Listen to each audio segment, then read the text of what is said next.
మోకాల నొప్పులకు ఎటువంటి సర్జరీ లేకుండా ఎపియాన్ పెయిన్ క్లినిక్ అందిస్తున్న అత్యాధునిక చికిత్స. హలో ఎవ్రీవన్, మీరు చూస్తున్న సుమన్ టీవీ. నేను మీ కీర్తి. నాతో పాటు ఉన్నారు హోమియోపతి ఫిజిషియన్ డాక్టర్ చైతన్ గారు. నమస్తే చైతన్ గారు. నమస్తే మేడం. చైతన్ గారు, అన్నిటికీ సైడ్ ఎఫెక్ట్స్ ఉంటాయి కదా, మరి వెయిట్ లాస్ కి ఎలా ఉంటాయి సైడ్ ఎఫెక్ట్స్? ఇవాళ వీడియోలో డిస్కస్ చేద్దాం. ఇప్పుడు బరువు ఎక్కువ ఉందంటే క్యూట్ గా ఉంటారు అని అంటారు కొందరు. అరే చెబ్బి ఉంటారు, నువ్వు వెయిట్ గెయిన్ చేస్తే భలే క్యూట్ ఉంటావు రా అనేసి అంటారు కొందరు వేరే వాళ్ళకి. నాకు లాగా అయితే మనం కొన్ని రోజులు మంచిగా కనిపించవచ్చు బరువు ఎక్కువ ఉందంటే వేరే వాళ్ళకి, కానీ ఈ బరువు మన బాడీ మీద ఏదో సైడ్ ఎఫెక్ట్ చేయాలి కదా. ఇప్పుడు అందరు అంటారు బరువు తగ్గించుకోండి, డాక్టర్ దగ్గర పోతే బరువు తగ్గించుకోండి, డైటిషియన్ దగ్గర పోతే బరువు తగ్గించుకోండి. బీపీ దగ్గర నుంచి sugar, thyroid, whatever first starts from వెయిటే కదండి. అవును, ఇప్పుడు సింపుల్ మనం చిన్న విషయం నుంచి పెద్ద విషయం వరకు చూద్దాం ఏమేమైతుంది వెయిట్ ఎక్కువ ఉండడం వల్ల. ఇప్పుడు గురకలు వస్తాయి కదా, బరువు ఎక్కువ ఉందంటే గురకలు వస్తాయి. కొద్దిసేపు నడవంగానే ఆయాసం వస్తుంది. బరువు ఎక్కువ ఉందంటే కొద్దిసేపు నడవంగానే ఆయాసం వస్తుంది. మళ్ళీ బరువు ఎక్కువ ఉందంటే నిద్ర కూడా డిస్టర్బ్ అవుతుంది. బరువు ఎక్కువ ఉందంటే వేరే వాళ్ళు చిడాయిస్తారు, మోటు అది ఇది అని అంటారు. మళ్ళీ దాని తర్వాత ఇప్పుడు దాని వల్ల ఏమైతుంది, ఈ మనిషికి యాంగ్జైటీ గానీ డిప్రెషన్ గానీ స్టార్ట్ అవుతుంది ఒకటిసారి. మళ్ళీ బరువు ఎక్కువ ఉందంటే ఒక్కొక్కసారి నిద్ర కూడా డిస్టర్బ్ అవుతుంది. మెడ నొప్పి, వీపులో నొప్పి, నడుము నొప్పి, హిప్స్ లో నొప్పులు, మోకాలు నొప్పులు, ఇవన్నీ బరువు ఉంటే రావచ్చు మనకు. మళ్ళీ పాదాల కింద నొప్పులు, నిల్చొని ఎక్కువసేపు పని చేయకపోవడం, నిల్చొని పని చేస్తే హిప్స్ లో పెయిన్ అవ్వడం, నడుములో పెయిన్ అవ్వడం, మోకాల్లో పెయిన్ అవ్వడం, ఇవన్నీ బరువు ఎక్కువ ఉంటే అవుతాయి. మళ్ళీ దాని తర్వాత మన ఏదైతే మన ప్రొడక్టివిటీ ఉంటది కదా, అది చాలా వరకు తగ్గిపోతుంది.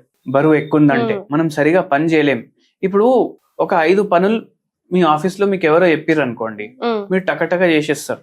కానీ ఎవరైనా ఫుల్ ఒబేస్ ఉన్నాడు అనుకోండి, అబ్బా ఇప్పుడు లేవాలనా, ఇప్పుడు చేయాలనా అని బద్ధకం వచ్చేస్తుంది వాళ్ళకు. అయితే దాని తర్వాత ఏమైతుంది అంటే, ఇదైతే చిన్న చిన్న ప్రాబ్లమ్స్, బరువు ఎక్కువ ఉండడం వల్ల మలబద్ధకం అవుతుంది, జీర్ణం సరిగా అవ్వదు, డైజెషన్ ఖరాబ్ అవుతుంది, గట్ హెల్త్ ఖరాబ్ అవుతుంది, నోట్లో పొక్కుళ్ళు అయ్యే ఛాన్సులు ఉంటాయి, మనకు తలనొప్పి వచ్చే ఛాన్సులు ఉంటాయి, దాని తర్వాత హెయిర్ ఫాల్ అయ్యే ఛాన్సెస్ కూడా చాలా వరకు పెరిగిపోతాయి. మళ్ళీ దాని తర్వాత మీకు హార్ట్ మీద ప్రభావం వేయడం స్టార్ట్ అవుతుంది. ఎందుకు స్టార్ట్ అవుతుంది? ఇప్పుడు నార్మల్ వెయిట్ ఉన్నాడు అనుకోండి మనిషి, దేవుడు ఒకటే గుండె ఇచ్చిండు, అది సరిపోతుంది. కానీ ఇప్పుడు బరువు ఎక్కువ ఉందంటే ఇద్దరికి ఒకటే గుండె పని చేయాలి. మీరు ఇంకా డబల్ వెయిట్ మోస్తున్నారు కదా మీ మీద, అయితే ఇద్దరికి ఒకటే గుండె పని చేయాలి. ఇప్పుడు బండి మీద పోతున్నారు, ట్రిపుల్ రైడింగ్ పోతే ఇంజన్ ఖరాబ్ అవుతుంది, అట్లనే ఇది కూడా. అయితే హార్ట్ అట్లా ఖరాబ్ అవుతుంది, మళ్ళీ కిడ్నీ ఖరాబ్ అవుతాయి. లాంగ్ పీరియడ్ లో ఇట్లనే కంటిన్యూ అయితే రీనల్ ఫెయిల్యూర్ అవ్వచ్చు. మళ్ళీ దాని తర్వాత మన రక్తనాళాలు ఉంటాయి కదా, దాంట్లో కూడా కొలెస్ట్రాల్ పెరిగే ఛాన్సులు ఉంటాయి. దాని వల్ల హార్ట్ అటాక్ రావచ్చు, వెరికోస్ వెయిన్స్ అవ్వచ్చు, పైల్స్ అవ్వచ్చు, ఫిషర్స్ అవ్వచ్చు, ఫిష్యులా అవ్వచ్చు వెయిట్ ఎక్కువ ఉండడం వల్ల. స్కిన్ ప్రాబ్లమ్స్ వచ్చే ఛాన్సులు పెరిగిపోతాయి. ఇన్ని ప్రాబ్లంలు అవుతాయి. మళ్ళీ ఆఖరికి మీకు క్యాన్సర్ అయ్యే ఛాన్సులు కూడా ఉంటాయి. అయితే బరువు ఎక్కువ ఉందంటే ఇన్ని ప్రాబ్లంలు ఉంటాయి. మనకు ఇప్పుడు ఒక పేషెంట్ వచ్చింది, 140 kgs వెయిట్ ఉండే, 140 kgs మేల్ పేషెంట్ ఉండే. మళ్ళా ఆ పేషెంట్ పెద్ద మంచి గవర్నమెంట్ దాంట్లో పెద్ద స్థాయిలో ఉండే. ఆ పేషెంట్ కి మన దగ్గర వచ్చినప్పుడు షుగర్ ఉంది, బీపీ ఉంది, థైరాయిడ్ ఉంది, 3 ఉన్నాయి. కిడ్నీలు కూడా జర ఎఫెక్ట్ అవ్వడం స్టార్ట్ అయినాయి వెయిట్ వల్ల. స్లీప్ కూడా డిస్టర్బ్ అయిపోయింది. మనం హోమియోపతి మెడిసిన్ తోటి డయట్ కూడా కొద్దిగా ఎక్స్ప్లెయిన్ చేసినాము, హోమ్ రెమెడీ ఇచ్చినాము, ఇవన్నీ రివర్స్ చేసినాం. పేషెంట్ ఏజ్ 32 ఉండే. అవును, వెయిట్ లాస్ కి కూడా మెడిసిన్స్ ఉంటాయి. ఇప్పుడు హోమియోపతిలో మన దగ్గర చాలా దూరం నుంచి కూడా వస్తారు. ఈ పేషెంట్ కూడా మన దగ్గర నోయిడా నుంచి వచ్చిండు. అయితే ఈ పేషెంట్ కి ఇవన్నీ మనం రివర్స్ చేసినాం. ఈ పేషెంట్ వెయిట్ కూడా మనం 90 kgs తీసుకొచ్చినాం. ఈ పేషెంట్ హైట్ కూడా ఆల్మోస్ట్ 5 feet 11 inches ఉండే. 60 kgs తగ్గింది, ఆల్మోస్ట్ 50 kgs తగ్గిండు. మళ్ళీ దాని తర్వాత అంతనే 1.5 year పడ్డది. ఇప్పుడు ఈ వెయిట్ మనం రివర్స్ చేసినాం కదా, షుగర్ కూడా నార్మల్ చూపించడం స్టార్ట్ అయింది, థైరాయిడ్ కూడా నార్మల్ చూపించడం స్టార్ట్ అయింది, బీపీ కూడా నార్మల్ గా వచ్చేసింది. అయితే ఇట్లా మనం ఒక హోమ్ రెమెడీ కూడా చెప్పినాం. ఇది ఎటువంటి హోమ్ రెమెడీ అంటే చాలా పాత హోమ్ రెమెడీ, ఒక 4000-5000 ఏళ్ళ పాతది. ఏం చేయాలి, ఒక టీ స్పూన్ తీసుకోవాలి. దీంతో ఏం చేయాలి, 1 టీ స్పూన్ జీలకర్ర, 1 టీ స్పూన్ సోంపు, 1 టీ స్పూన్ అజ్వైన్, 1 టీ స్పూన్ 1 టీ స్పూన్ వాము, 1 టీ స్పూన్ మన ధనియాలు ఉంటాయి కదా అవి. ఓకే, ఇవన్నీ ఒకటే ఫ్యామిలీ ఒక దాంట్లో చూసుకుంటే.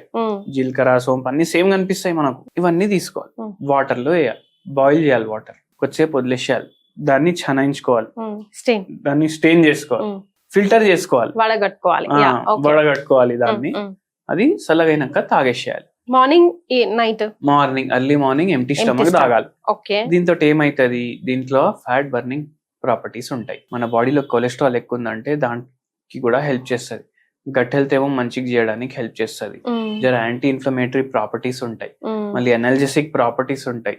ఇప్పుడు కొందరికి వెయిట్ ఎక్కువ ఉంది, అరే నడురా బై రోజు ఆధా గంట అంటే వాళ్ళు ఏమంటారు, అరే నాకు నొప్పులు వేస్తున్నాయి మోకాలు నడుస్తే, ఎట్లా అయితే వాళ్ళకు కూడా పనిచేస్తుంది. సో చాలా హెల్త్ బెనిఫిట్స్ ఉంటాయి. ఇంకా ఇది ఆయుర్వేదంలో ఎన్నో ఏండ్ల బ్యాక్ రాసి ఉంది ఇది. అయితే మీరు అందరు వాడండి, మంచిగా మీకు దేవుని దయతోటి మంచిగా ఉంటది కొద్దిగా. మళ్ళా దాని తర్వాత ఏం చేయండి అంటే ఫైటో లెక్క 0/9 అనేసి ఒక మందు ఉంటది హోమియోపతిది. దీనివల్ల ఎటువంటి సైడ్ ఎఫెక్ట్లు ఉండవు. ఇది డైలీ 5 కత్రాలు ఒక గిలాస్ లో వేసుకోండి, దాంట్లో కొంచెం నీళ్ళు వేయండి. డైలీ మార్నింగ్ ఒకసారి, మధ్యాహ్నం ఒకసారి, నైట్ ఒకసారి తీసుకోండి. మీకు 5 kgs to 8 kgs వరకు తేడా వస్తుంది మెడిసిన్ తోటి. కానీ మీరు ఇంకా ఎక్కువ లూజ్ చేసుకోవాలనుకుంటే మనకు కన్సల్ట్ అవ్వచ్చు. ఇప్పుడు ఇట్లా 40 kgs తగ్గాలి, 30 kgs తగ్గాలి, 60 kgs తగ్గాలంటే మనకు కన్సల్ట్ అవ్వచ్చు. రైట్, కానీ డెడికేటెడ్ గా చెప్పిందంతా ఫాలో అవ్వాలి కదా. ఇప్పుడు మనిషి మంచిగా కరెక్ట్ గా బతకాలంటే ఫాలో అవ్వాలి. మోర్ ఓవర్ చేతన్ గారు, మీ దగ్గర నాకు నచ్చేది ఏంటంటే మీరు ప్రిస్క్రైబ్ చేసేది కూడా లైఫ్ స్టైల్ ని డిస్టర్బ్ చేయకుండా, అంటే ఖచ్చితంగా ఇది చెయ్యండి అంటే ఏడ్చుకుంటూ తూడ్చుకుంటూ చేయడం. ఇప్పుడు కొందరు డైటీషియన్లు ఏమంటారు, ఇప్పుడు ఇది తినకండి, కార్బ్, 0 కార్బ్, రైస్ చుక్క కూడా తినొద్దు మీరు వెయిట్ లాస్ అవ్వాలంటే అట్లా అంటారు. మనం అట్లా కాదు, రైస్ తినండి, మీకు చపాతి ఇష్టం ఉంటే మీకు ఏది ఇష్టం ఉంటే తినండి. మనం పోర్షన్ కంట్రోల్ చేసి దాన్ని తగ్గిస్తాం. కొందరు ఏమంటారు బ్లూబెర్రీలు తినంటారు, కొందరు తేనెబెర్రీలు తినంటారు. అది కేజీనే 4,000-5,000 ఉంటది. ఎవరైనా ఎక్కడి నుంచి కొంటాడు? సో అవన్నీ చూసుకొని మనం చేయాలి. మన ఎకనామిక్స్ కూడా చూసుకోవాలి, పరిస్థితుల్ని బట్టి మనం చూసుకోవాలి. Right, thank you so much. Okay.